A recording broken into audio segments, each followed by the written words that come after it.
Base sa dokumento, ang Feng Shui Golden Horse ay isang bagay na dapat mayroon sa bahay sa 2026 dahil ito ang Year of the Horse.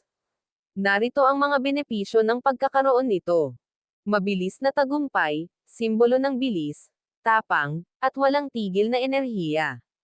Swerte sa karera at negosyo, naghihila ng swerte at bagong oportunidad.